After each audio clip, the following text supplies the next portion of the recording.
and Elaine Pinkerton Coleman for a reading and conversation. Thank you so much. Thank you, Jessica, for that lovely lead-in. Okay, so I will start by reading from The Goodbye Baby, which is a unique memoir, and you'll see why when I read this a bit of this introduction.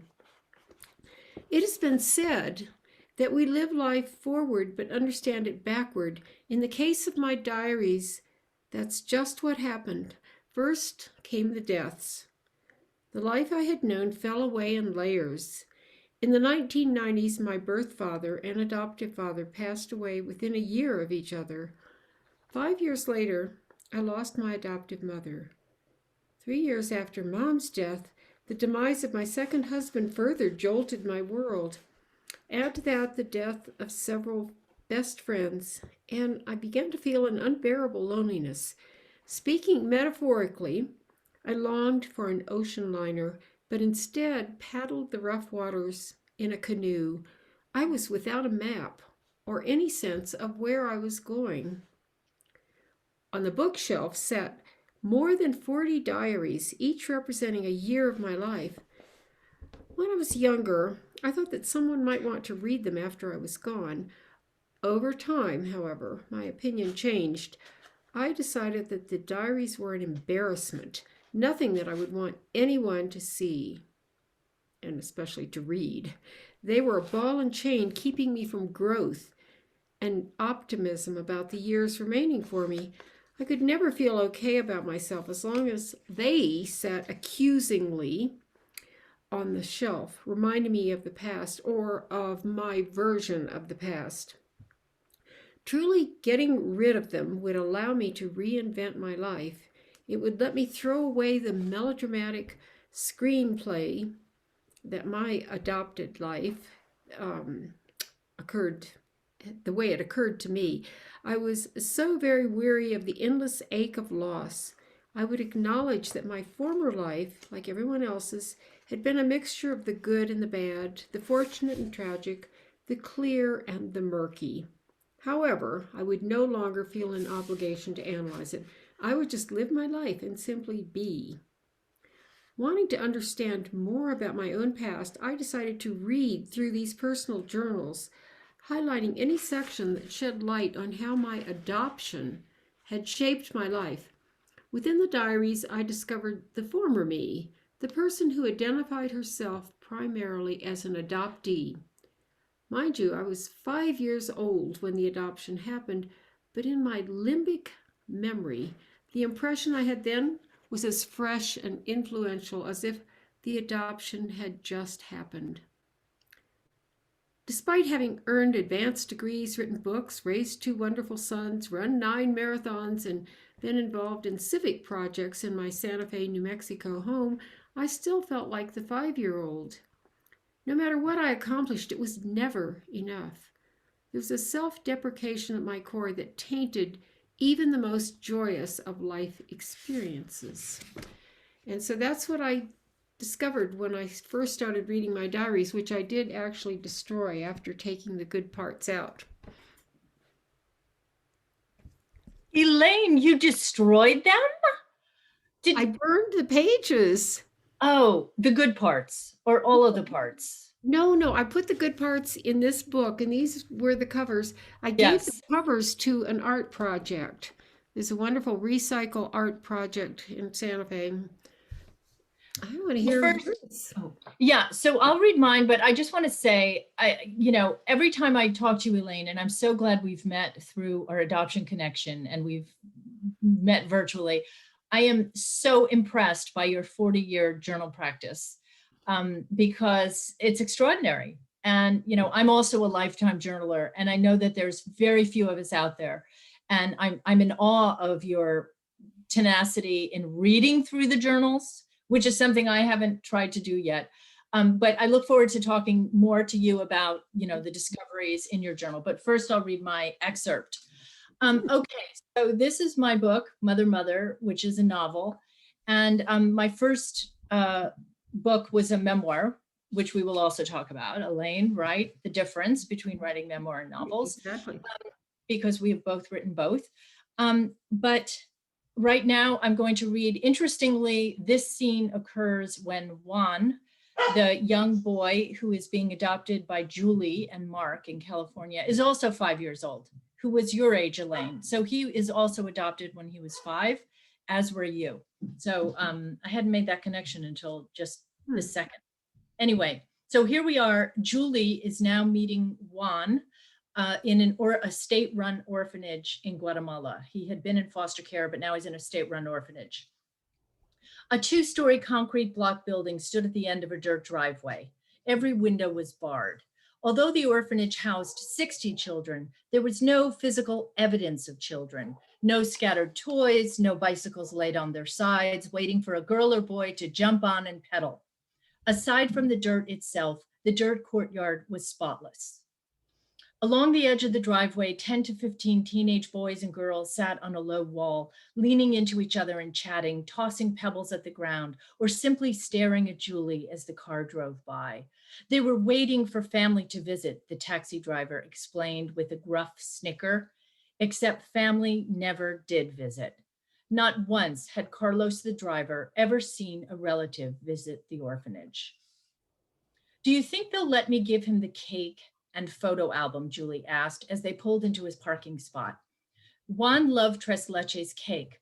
She'd brought one along with a photo album of her husband Mark and her, and on a hiking trail in their garden, cooking in their kitchen stove. Carlos, the driver, dug the tip of one steel-toed boot into the dirt of the courtyard and shrugged. "You can try."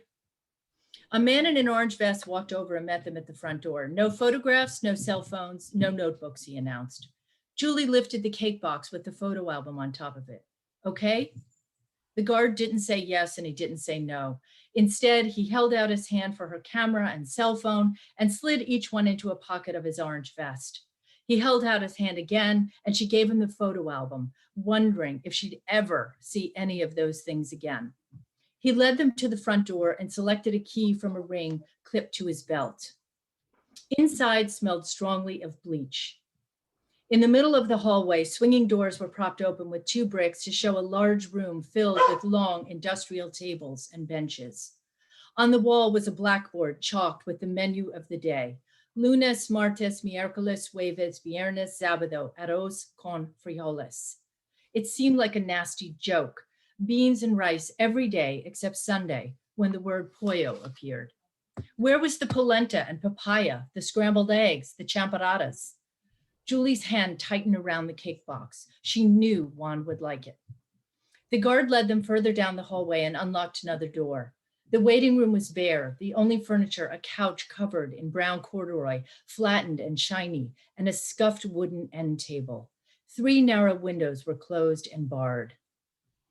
"I'll wait outside," Carlos said, and he and the guard left. Julie placed the cake on the end table and stood next to the corduroy couch. She forced herself to inhale, then exhale slowly on 3 long counts. She couldn't crumble. She needed to stay strong for her son. A few seconds later, a stout woman in a blue apron appeared, leading Juan by the elbow. A shapeless gray jogging suit hung on the boy's frame. His head was shaved and his cheeks hollow. He saw Julie and stopped short. "Mommy." He burst into tears. Julie reached for him, craving him, her hand just grazing his shirt, before the caregiver jerked on his elbow and shushed him. Juan stopped crying instantly. A shudder shot through Julie's body as Juan instantly obeyed, as if anticipating severe punishment if he didn't. Julie's instinct was to ask the woman, to tell her, to stop jerking and shushing Juan, but Julie sensed she'd only make his life more miserable if she did. The caregiver left and Julie smiled bravely. She didn't want to scare him by being afraid. She hugged him close and his backbones were like spines on a cactus. "Tres leches?" she asked, slicing him a piece with the plastic knife she'd brought. She handed him a small square. He stuffed the entire piece in his mouth. "Mas?"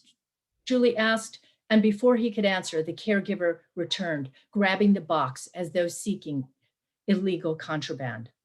No food from outside, she said, scowling. Was she spying on them?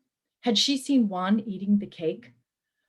Julie was outraged to realize the caregiver had been standing by to punish any infraction. For later, Juan asked after the caregiver left. Julie couldn't bear to tell him what she suspected, that he would never see that cake again.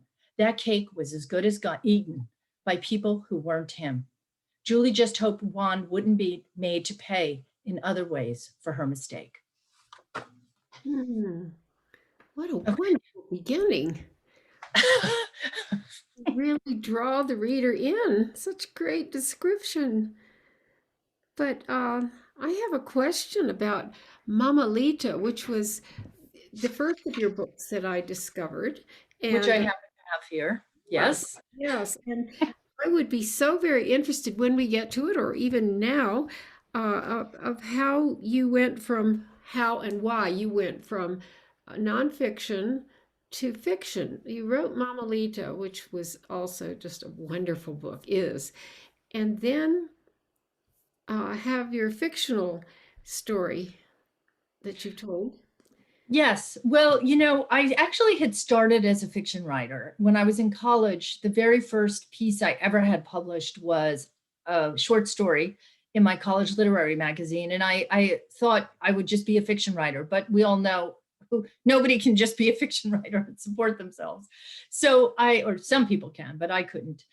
So I started working in magazine publishing and book editing. And so I knew how to write nonfiction. So when the story was going on with adopting our daughter, I was working in San Francisco. I ended up quitting my job. I was working at an art museum. I quit my job. I moved to Guatemala, and I lived with my daughter for 6 months. And while I was living there, there were other adoptive moms who were sitting there, and they were, everybody would talk about what was going on. Our adoptions were dragging on for years. I ended up living there for 6 months, and everybody said, someone needs to write a book about this. And similar to you, Elaine, I'm sure you sort of understood that you had a story only you could tell. And that was my memoir, Mamalita. So your story was The Goodbye Baby, mine was Mamalita. But after Mamalita was published, published 10 years ago, 11 years ago now, I realized that there was more to my story and my point of view. So I had written a memoir completely from the adoptive mother's point of view, but there were at least 3 sides to that story, to every adoption story, as you know. One is the adoptive mother, one is the child, and one is the birth mother, who is also an integral part of that story. So I knew in order to tell a 360-degree story, I needed to write it from all points of view, not only one. But the interesting thing about writing a memoir and writing a novel is that all of the craft pieces are very similar. You have to have character, you have to have narrative arc, you have to have stakes, you have to have conflict, rising action, all of those things. So it's actually very similar in an interesting way, except that you have to, of course, come up with the plot, whereas in memoir, plot is given to you. So, yes. Yes. Okay. Well, Go on. well, I wondered what it was like. Your book is newer than mine. The Goodbye Baby came out some time ago. I think it was it 2005? Anyway, and I've written a work of fiction, All the Wrong Places. It has a protagonist that I'm still working with. I just finished a novel with Clara Jordan that a publisher is has under consideration. But I just wonder how we writers, to sustain. You had mentioned to me in a conversation we had that it took 7 years from the beginning of Mother to complete it. And for my newest book, The Hand of Ganesh, stay tuned for an announcement. I started it in 2009 and I just finished it. It morphed into a different book. What sustained you in your 7 years of creating Mother? And it came out during the pandemic, did it not? Yes. Wow. Which I don't recommend. But, what can you do? Life happens. Obsession is what sustained me. Absolute obsession. And I had this writing teacher who always said, write from your obsession, write from your obsession. And I am obsessed with the idea of belonging, identity, Mm-hmm. family, um, what happens to a family when they go through something difficult, how they respond to that. And so I really was so passionate about my story that I really kept going. And the other interesting thing for me was the history of Guatemala, which I felt that as United States citizens, we really don't know very much about. Guatemala is in the news recently because we have so many people traversing across Mexico, coming to the border, leaving desperate situation in Guatemala. But most people really don't know, and I certainly did not, the really dire circumstances of that country. So I did tons of research, read literally thousands of pages of diaries in translation, memoirs by people, Marinol nuns, from priests who had worked in Guatemala, from an indigenous man who lived in Guatemala. It was translated into Spanish and then into English. And I watched documentaries, and I really felt like to get my arms around the whole story, it just took as long as it took, which was a very long time. So, but Elaine, how were you able to read 4 years of your diaries? I mean, 40 years of your diaries.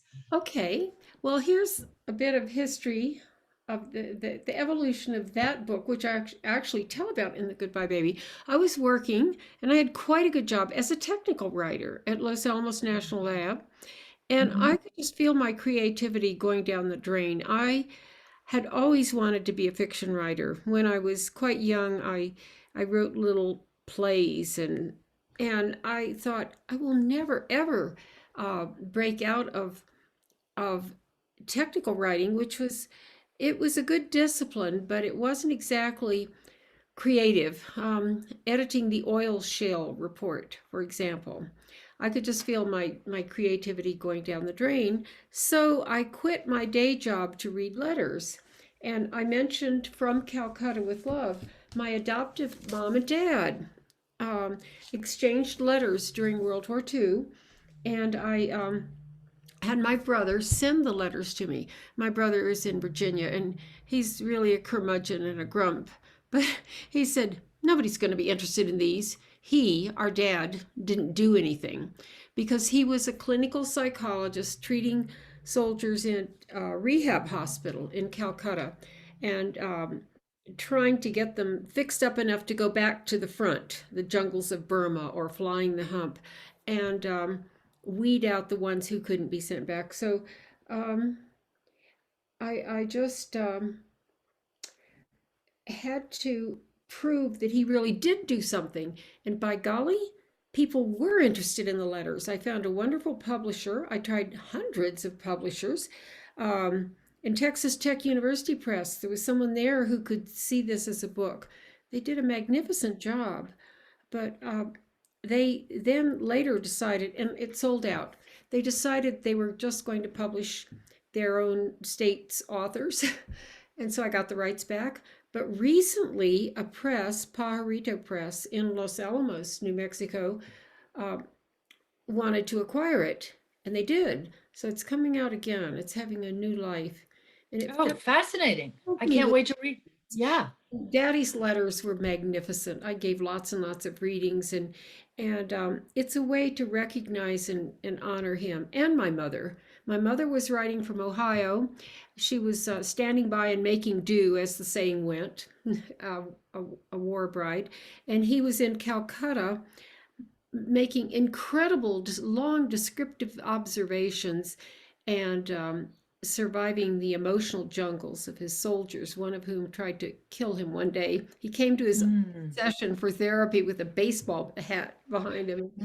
Daddy wrote about just staring Warren, the fellow's name was Warren, in the eyes, and he said, "Sit down."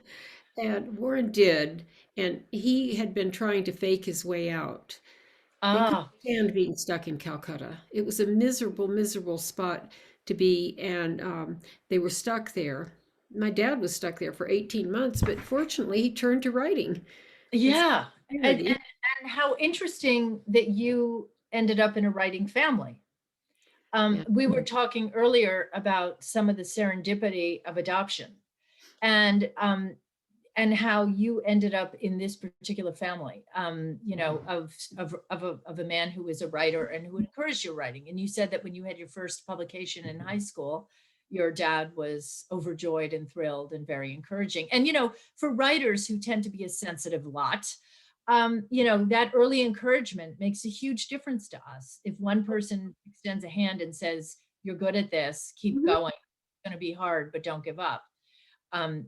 It really means something. So I'm curious. So you started out by examining your father's letters, and Mhm. then you turned to your own journals. Is that right? Yes, not directly, but I thought, well, they are sitting on the shelf. And one of my sons said, "Well, Mom, what are you going to do with these? Like, when you're gone?" And I said, "Well, I'm just going to throw them in the ocean." Well, we don't have any oceans around here, so I decided to read them. And I quit this technical writing job, which was a very good job. I should have kept doing it. But it just wasn't me. I was a square peg trying to go into, be fit into a round hole, and decided that I would I would examine the past and relive it in a way, but then I could pat it on the head or burn it and get rid of it. Well, the past never leaves us; it's part of who Mm. we are. But there are different ways of regarding it. You can visit it and then use it as fuel for writing, which I'm doing currently with Clara Jordan, who has another adventure coming up. She actually goes to India.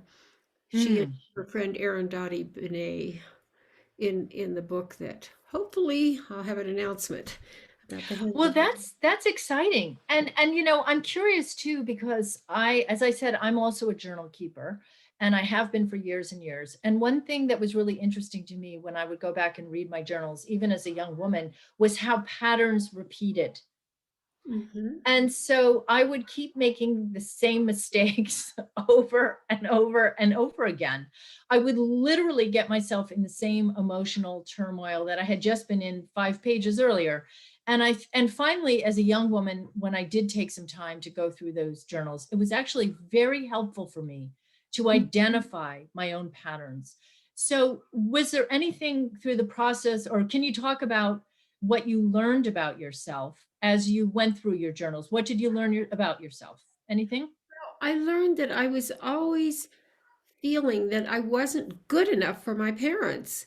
That Mm. at one point in the earlier journals, and we're talking 40 years, um, Daddy had developed an ulcer, and I wrote in my diary, maybe I should have been left in the orphanage, because I had this Mm. feeling that because I wasn't the quote unquote real daughter, that I was somehow disappointing them. Uh, Mm. Maybe that's just unique to me, but I think adoptees have to compete with a a ghost of the child that their parents might have had. But none of it could be talked about, maybe because I lived in Virginia, maybe because it was the 50s. Um, but I just didn't feel that I could ask the questions I needed to ask. And then, fast forwarding, when I met my birth parents, my birth mother in particular, it she wasn't really like me, and I wasn't like her. So then I Mm. decided, okay, nurture is more important than nature. But now I've reached the point where I think they're both extremely important. And if I hadn't had both sets of parents, I wouldn't be who I am, and I wouldn't have what I'm writing about now to write about. Yeah, well, I think that's really a very profound observation, because I think it's really the core issue of your life. In other words, you wouldn't be who you are. You wouldn't have this subject to write about. You wouldn't, approach it from the particular point of view if you hadn't had the life experiences that you've had. And nature versus nurture is a subject I could debate until, I could debate for years, because as an adoptive mother, I know we know both of our kids' birth mothers and both of their birth families. And I would say each of my children is their mother, is their other mother. By that, I mean their personalities, their essence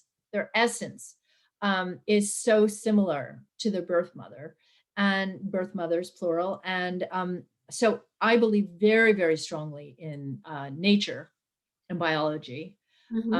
My daughter is, anyway, I don't want to go down that rabbit hole, but I think it's a really interesting question and one that we in the adoption world think about a lot.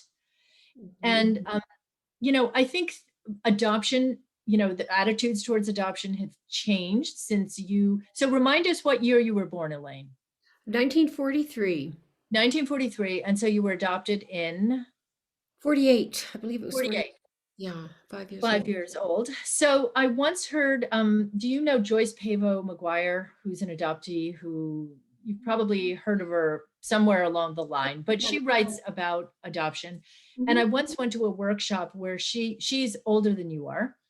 And she said, when I was young, we didn't even say the word asthma out loud. In other words, she was talking about how society just sort of didn't talk about things that were perhaps, challenging in some ways. I mean, certainly in my life, my parents never talked to me about, anything of real import, because I'm of that age, right? So it's different now. The way I talk to my kids is very different. So I think thinking about adoption has changed since you were a girl. What's your opinion? It's I think people are they regard adoptive parents favorably now and think, well, that's wonderful. It's a miracle. It's a blessing. But back then, there was a shame. There was some kind of stigma about not having your own children. I think there's still a stigma, but anyway, just my opinion. Go on. It was a very repressive era when I grew up.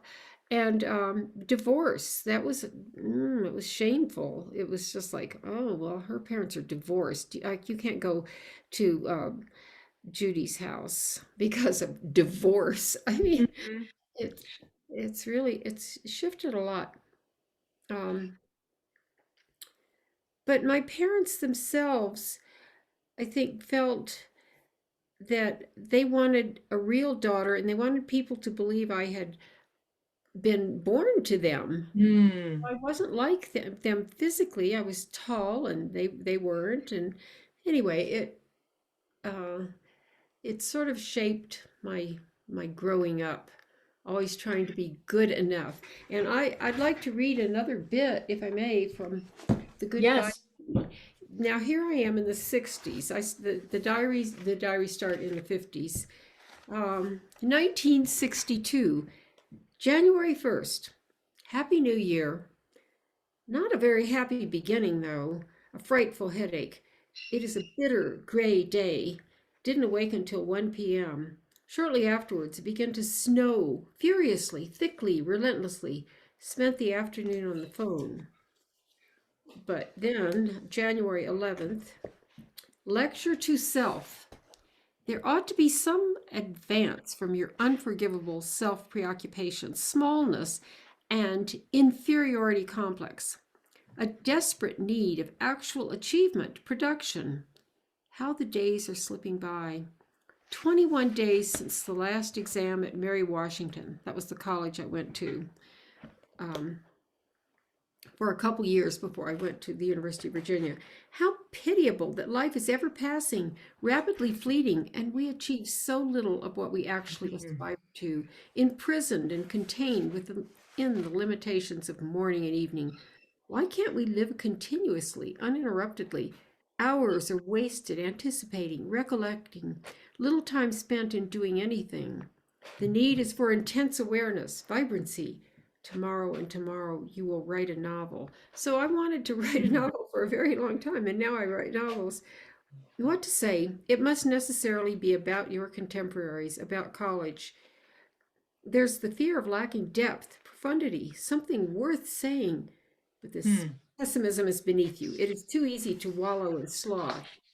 And I knew at that age that I didn't have enough to write about, but now I think one of the things that propels me as a writer is that I have a lot to write about, and we all have our stories to tell.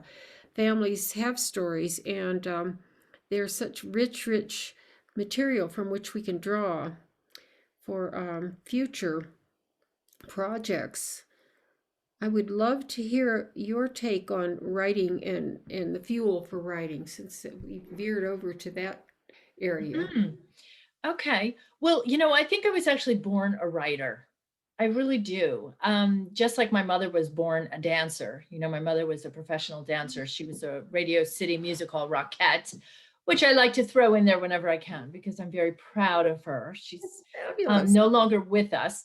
But I think you're really born something, like my son is a designer. There's no question in my mind. Mateo, my son, who's 16, has his gift, a visual gift.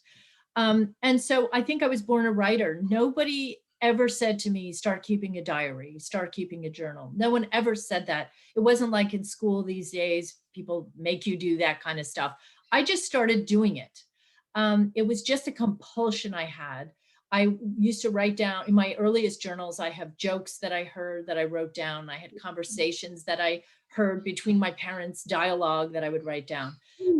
So I think that I forget how we got on this subject, but I think that I was born a writer, and I always sort of was interested in conversations. I was an eavesdropper. I liked to, I was always interested in the psychology of what people were thinking and what made them tick. I was always had empathy way off the charts, way off the charts. I was so sensitive. And I think that made me into a writer, that kind of observation that I have, the power of observation. And then, but like you, I had jobs that were I wasn't a technical writer, but I was a PR writer. I worked my last job was at SF MoMA, San Francisco Museum of Modern Art. And I love art. And the narrator of my novel, the protagonist, Julie, worked in an art museum. Because write what you know, and I know a lot about art museums. But writing for a job really teaches you great discipline, I think. And I'm sure you would agree. There were days I did not feel like talking about the film program and the movies that were coming up, and all these creative people who were doing these creative things. And here I was, writing the very dry press release, trying to make it as interesting as possible. But it taught me really, really good discipline. And so I think, when we talk about too, Elaine, what is our advice to writers? Because we kind of talked about that. And one piece of advice, I hear a lot is just hours in the chair, just sit down at your desk, show up on the page, whether you feel like writing or not. You just treat it like a job. It sustained me finishing The Hand of Ganesh, which actually it started as another book and then it morphed into what it now is. Kept me from just going down the slippery slide during lockdown, which was such a hideous time that we lived through. Because I thought, well, if one can't finish a novel when you can't go anywhere or do anything else, just don't even call yourself a writer. Hang up your writer hat. Well, I have a completely different point of view because everyone is in my house. You can hear the dogs barking. We now have 2 dogs.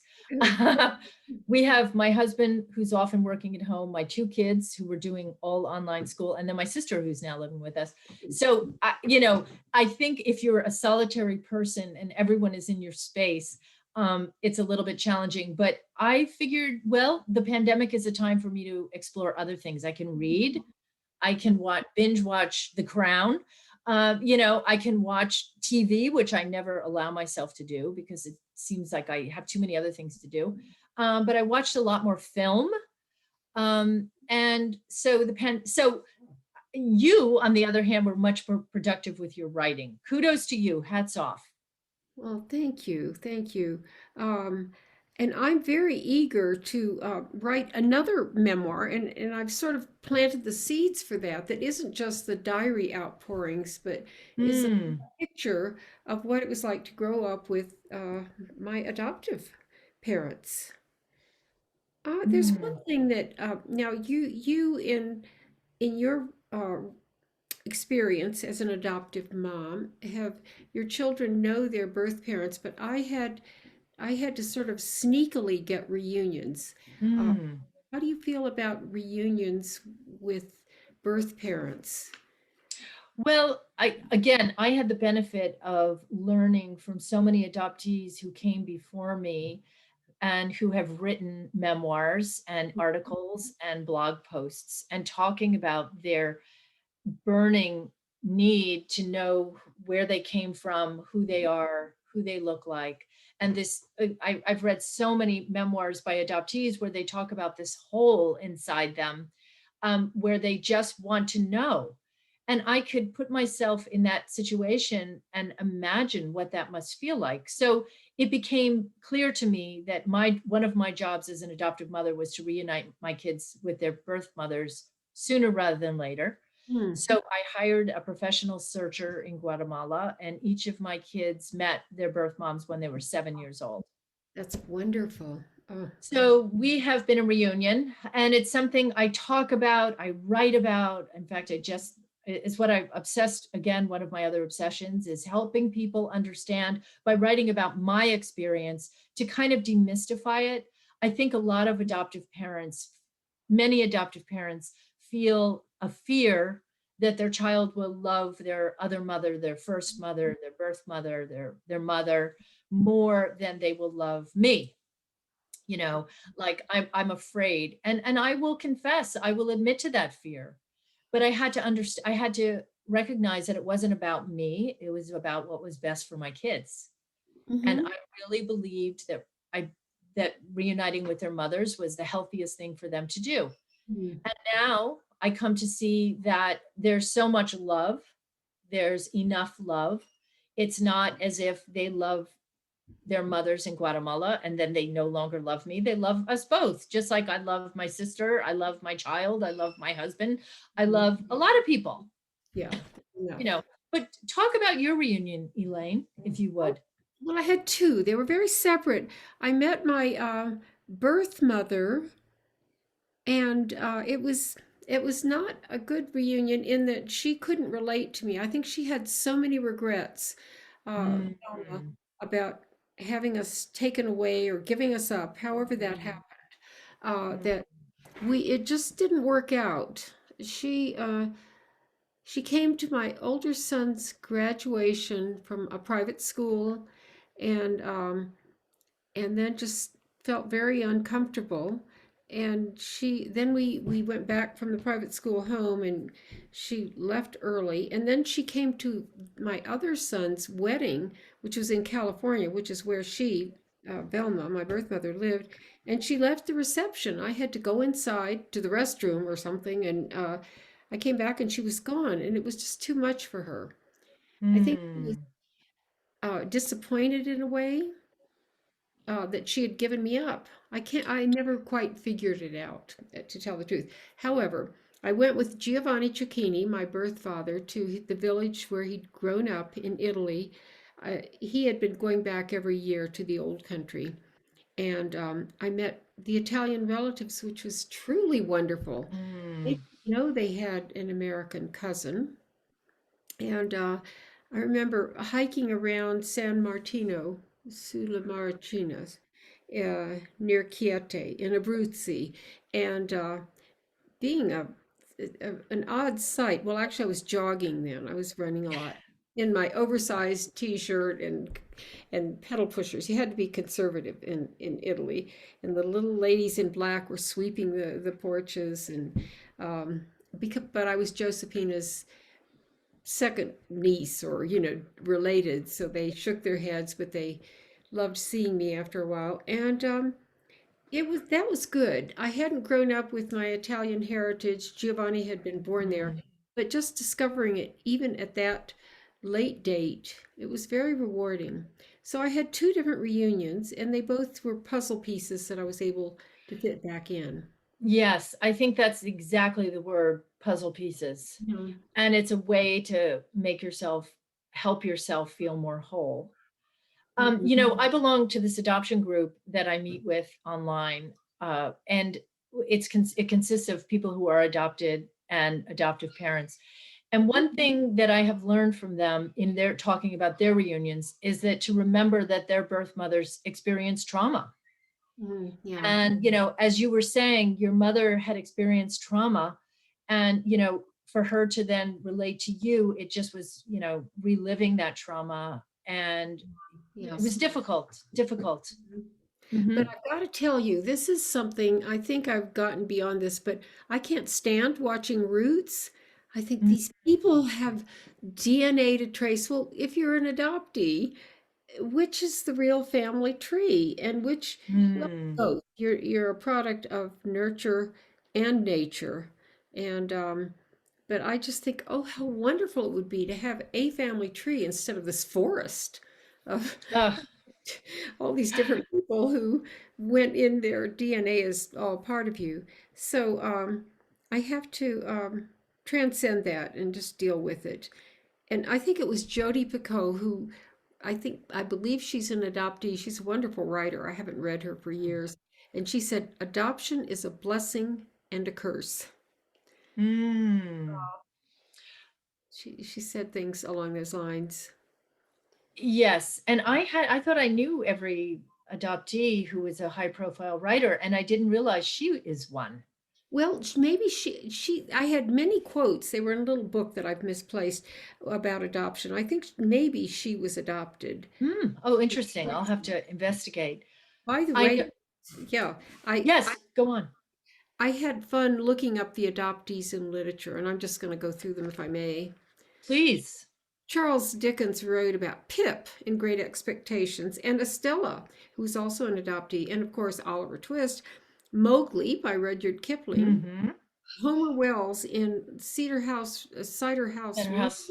Yes. Peter Pan, Mhm. Matilda, Roald Dahl's book, Jane in Jane Eyre, and Madeline by Bendelmas. Mhm. Um, anyway, Eleanor Roosevelt, Bill Clinton, Steve Jobs, Nancy Reagan, Babe Ruth, and of all people, Leo Tolstoy. Oh, interesting. I didn't know that either. And fascinating. And as you and I were chatting earlier, I reminded you that Walt Disney, of course, in was fascinated with the idea of motherless children. Mhm. We have Pinocchio, we have Bambi, we have Dumbo, whose mother dies in this absolutely tragic accident. I can remember watching with my kids, and they were just weeping. But it's such a theme in his work because it's uh, such a kind of dramatic setup. And of course, Walt Disney had an adopted daughter, too. His Oh, daughter Sharon. Yes. really? Yeah. Yes. Interestingly. Hmm. So, yeah. So adoption is all around us. And often when I talk to an audience in real life, I will say, please raise your hand if you have a connection to adoption. If you are adopted, if you have an adopted sibling, if you have an adopted child, if you relinquished a child for adoption. And, many, many people have a connection to adoption. Many people. Yeah. So yeah. And as you say, the family tree, the roots, it goes out. It goes out. And with DNA testing, more and more people are discovering family members they didn't know they had. That's Mhm. another whole new frontier. Mhm. You mentioned you love film. I believe you mentioned that, and I just watched Stories We Tell, and it wasn't about an adoptive family, but it's about a real family, last name of Polly, and one of the members of the family had a different father. She grew up thinking Oh that yeah. Polly was her father, but it was actually somebody else. Yes. Well, I think more and more people are discovering that Yeah. with DNA. Every day I read another another article, another letter to the editor, another Dear Abby, about, I just discovered I have a sister I didn't know about. I just discovered my father is not my biological father. Yes. And I think, is it time for questions? Yeah, we have several questions if you guys Oh, are ready, unless you want to say anything more. no. Okay, we have a few for both of you and then a couple that are separate. First, how can we celebrate our children's adoptions and journeys to them while also not constantly placing that as the key of their identity? That's a good question. Hmm. Um, Jessica, do you have thoughts? Well, I actually think it is a key to their identity. So I might be one person on one end of the spectrum and other people are on the other end of the spectrum. But one thing that I do as an adoptive mother is and I have done this since my kids were little, I will mention adoption so that they know that they can talk about it if they want to. I think the important thing is often adoptive parents will say to me, my kids never talk about adoption. They never talk about being adopted. They have no interest in going back to their birth country. They have no curiosity about their birth family. And so sometimes I'll say, well, what I do is I bring up the subject myself, and then that opens the door for them. So I think you can, that would be my answer, that I would leave the door open. And they can express, but if you don't talk about it, they might not feel empowered to talk about it. So Elaine can speak to being an adoptee and being afraid of hurting her adoptive parents. So one thing I want my kids to know is that I can hold that for them. I can hold that space for them. And by that, I mean, if they want to talk about it, I'm willing to talk about it. I'm not afraid of it. I won't be hurt by it. I won't be insulted by it. So I let them know that the door is open and we can have that conversation. Elaine, do you want to add anything? That's a wonderful approach. Well, I was afraid that I would hurt the feelings of my adoptive parents by bringing it up, and since they, for whatever reasons, swept it under the rug, the early beginnings, because they were not great, the early beginnings, and they thought they were saving me from being, having PTSD from that. But if I could do it over again and be with them, I would have loved knowing more about my Italian heritage. I've embraced it fully since I went to Italy and met the relatives, but it would have been, I think ethnicity might be a door for an adoptive parent, well, who wants the child to feel like the real child and not the substitute. I'm not saying this very well, but I think ethnicity might be a very good way approach, cultural, because we all came from different cultures. I'm half Italian, half German, but that might be a way. But mainly keeping the door open and having fertile territory for discussion. I think discussion is essential. I didn't have it, but because of the times, but it would have been better had I had that of being the fact of adoption. But I don't know. It's a very good question and offers a lot of food for thought. Thank you both. And if any of these questions are too sensitive or you'd rather not, let me know. We can skip them. Jessica, how did you know you wanted to become a parent? What made you choose adoption? Well, so I always assumed I would be a parent. I'm one of 5 children, and everybody I knew had kids, including everyone in my whole world had kids. I just thought it was a birthright that I would give birth to children. But now you will know more about me than you ever wanted to know, which is that I went through menopause when I was very, very young. And so I was unable to have children, and I knew that. And that was a real earthquake in my life, I have to tell you, because this was something I always assumed would happen. And then suddenly it was taken away from me. It was not going to happen. And so pretty quickly, I turned to the idea of adoption. I was around, assisted reproduction was already in play, and I could have tried to do something like that. But I don't know, for some reason, adoption just appealed to me. And so that's how I kind of immediately went to that option. And then I met my husband, and luckily he was interested in adopting, because not all people who you meet are, to be honest. But he was, and we were both on board. So that's how. Thank you for sharing that. Elaine, what did the first 5 years of your life look like before you were adopted? And what were your parents' decision look like to adopt? Okay, the parents who adopted me. Well, it was during the end of World War II. I was born in 1943, and there wasn't really much of a family. Giovanni Cecchini, my birth father, was out at sea. He was in the Navy.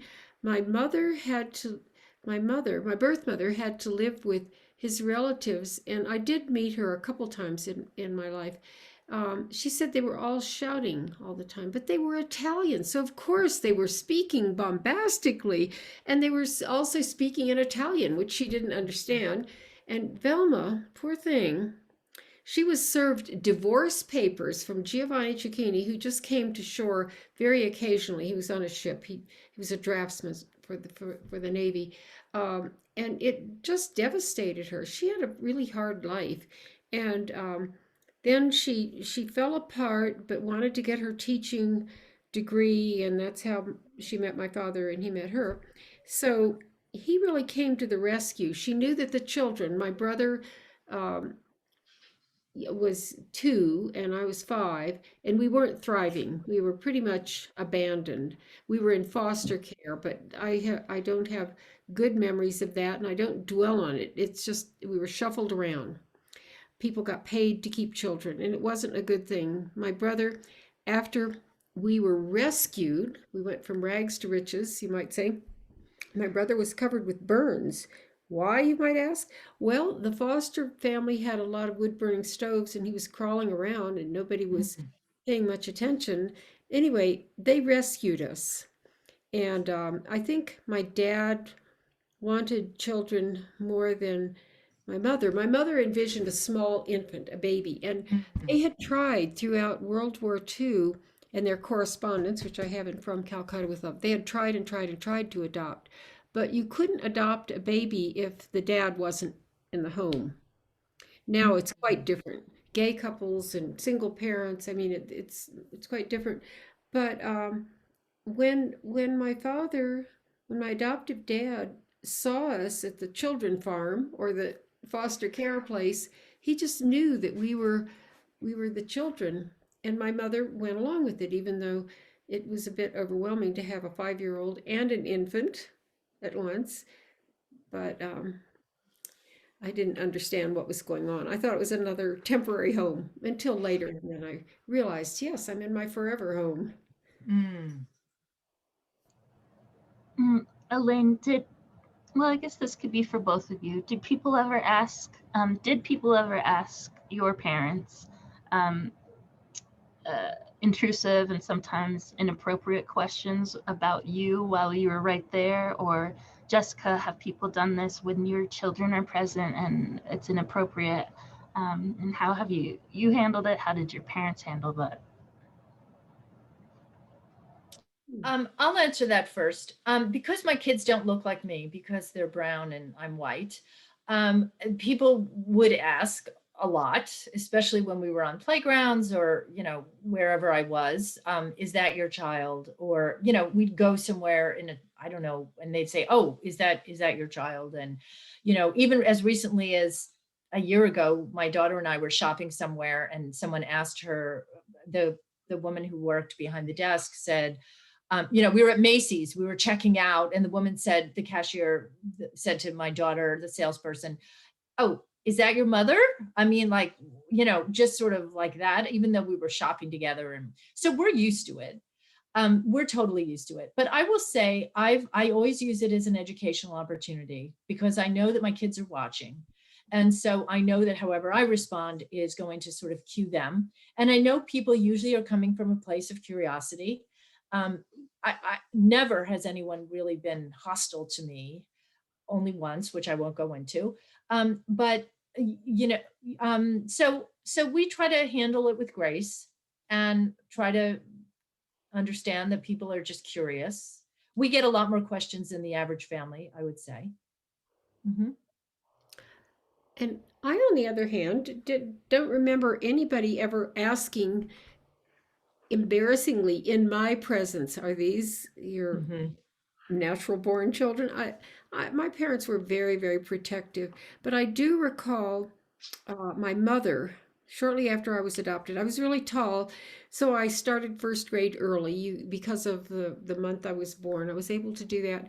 And my mother had the wrong place to pick me up on the first day, and she was really distressed. But finally, she found the first grade teacher's room, and the teacher told my mother, it was related to me, "Oh, I knew you were Elaine's mother. You look just like her." And that filled her with such joy.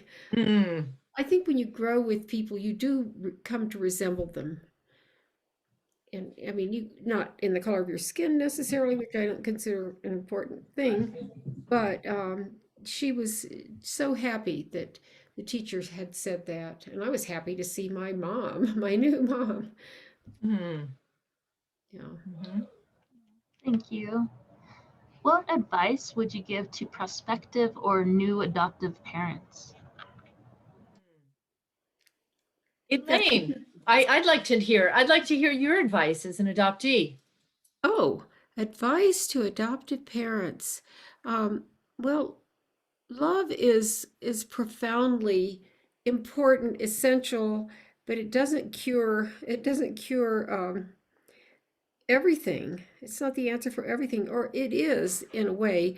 But I would say just to be aware of the paradigm that adoptive children might have, that somehow they were responsible for not being good enough to be kept. I mean, I'm speaking just in broad terms, and to be aware of that and their fears, and don't put them on center stage by any means, but be aware of them. Um, but I don't believe that you can say what's right for every family, but just to listen closely, as Jessica said, to keep the door open for discussion, um, but just to be ruled by love, but also use a lot of common sense and every possible resource. Mm. Yes, So that's what I good would say. answer. Mhm. For anybody listening, watching, and they might have more questions, is there a way that they can reach you? How can folks get in touch with either of you? Well, I'll be happy to give my email. It's very easy to remember. Well, I hope it's easy to remember, and you can just email me directly. Pinkerton is my writing name, but Coleman, like the lantern, Coleman. It's Elaine, Elaine dot Coleman, Coleman, 2013 at gmail.com. And you could put adoption in the address line, so I'll know it's related to Jessica's and my talk. And I would love to hear from people who are here or people who might see this after the fact. I understand it's going to be recorded or has been and will be available. Yeah. So just email me. It'd be delightful to hear from you. And I'm the same. I have my website is up here, right? Yes. So you can just go on my website and there's contact information there of how to reach me. Mhm. And Thank I'm also, it's amazing. People email me, find me on another place I am is Facebook. I have an author page on Facebook, Jessica O'Dwyer author, and I post a lot about adoption and my writing and, about my family and about issues around adoption around Guatemala. And people reach out to me constantly through Facebook Messenger or through Facebook or, through my blog or through my website. So please do. I'm always happy to discuss issues around adoption. And also, I have a website, which is my author name, www.elainepinkerton.wordpress.com. And I blog monthly at least. So I think, yeah. Yeah, your blog, your website is up there, Elaine, in the chat. Wonderful. Yeah. Thank you both. Yes, the websites are both there in the chat. And one last question, how can folks find copies of your books? Oh, before we go on that, Jessica, can I just say someone just, I see in the chat, how old are my children? Someone just asked before we talk about our books. So today is my daughter's birthday, by the way. And we're having a very active day outside. You can probably hear it. But she's 19. My daughter Olivia is 19. She's the one I wrote the memoir about. She's now 19 and going to college next year, which is incredible. And my son Mateo is 16 and he is a sophomore in high school. So yeah, those are my two kids. And Elaine's Birthday to your child. Yeah. So, and you asked how we can find our books. My book is on Amazon. You can also buy it through any indie publisher. It's on IndieBound. It's on, I think, Bookshop. It's anywhere books are sold. Just type in my name, Jessica Dwyer. You'll find my book. And Elaine, how about you? Oh, my books are available at bookstores around town. We have our wonderful collected works, Opposite and Garcia Street Books, and there are other book stores, and hopefully the library. And also, if they don't have them, they'll be happy to get them for you, and online. I love to promote bookstores in the library, but you know, for convenience, a lot of people just go online. Yes, and my books are also in libraries, and I'm so proud of that, Jessica. That you know, it's an absolute thrill for an author to know that your book is in a library. It's just such an honor because there's something so permanent about it. So I absolutely love having my book in a library, and they're here in California, but maybe you know elsewhere you could request my book and to ask your library to acquire it for the collection. That would be nice. Absolutely. Thank you both so much, and thank you everyone who's joined us for this live event this evening. Learn more about the authors, their work, by visiting their websites, elainepinkerton.wordpress.com, jessicadwyer.com, and be sure to check out their books. Everyone stay safe, read their books, and have a great evening. Thank you both so much for providing this great event. Thank you, Jessica and everybody who attended. It's really been fun. We appreciate all of you. Ditto from me. Thank you so much. And everyone who attended, thank you for coming. We love talking about books and writing. So thank you for joining. Yes. Enjoy your birthday event. Thank you. Thank you. Bye, everyone.